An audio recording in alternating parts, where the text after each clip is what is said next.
My name is Michael Stick, and I've been a pastor for over 25 years, a father for over 25 years, and a husband for many, many years.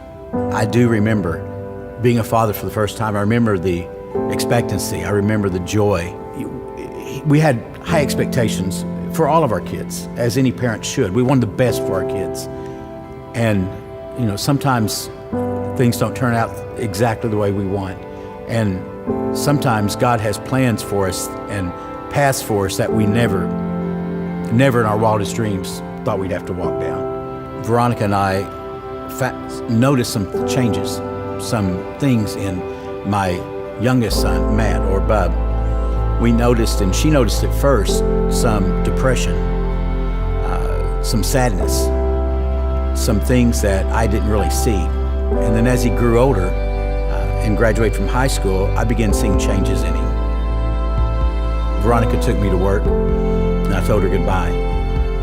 And after school, I got a phone call, a little bit after 3, and it was my son.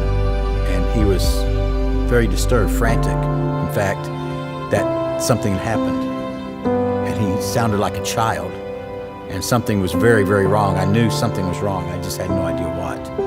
I pulled up in front of the house, and there were fire trucks, ambulance, and people in my front yard. And I walked up, and I saw my wife lying on the ground.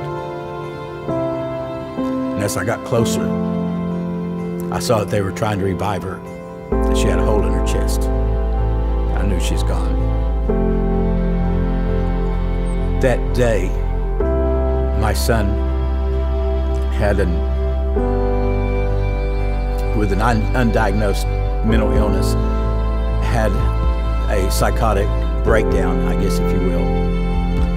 And he thought that he was trying to save her soul. And instead, he took a knife and plunged a knife through her heart and killed her almost instantly. The Bible says that Jesus is our mediator between God and the Father. He's our advocate. He's one that stands, for God through us, through his blood.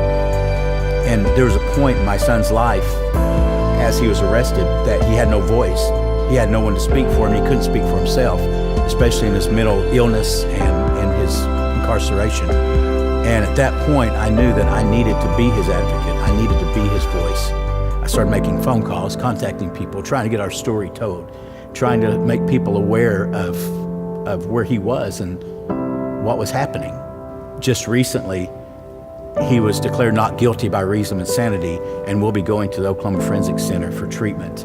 And now our hope has changed. Before we hoped to keep him out of prison, we hoped that his mind would return someday. Now we have hope for healing. We have hope that through the doctors there, that he'll be good enough someday and well enough someday to come home. On October 5th, 2012, my wife went to be with the Lord. And she went at the hand of my son. And I knew that. And yet I loved him. I still love him. I'll always love him. And it doesn't matter what he does or what he did. I love my son. I would give my own life for him if I could.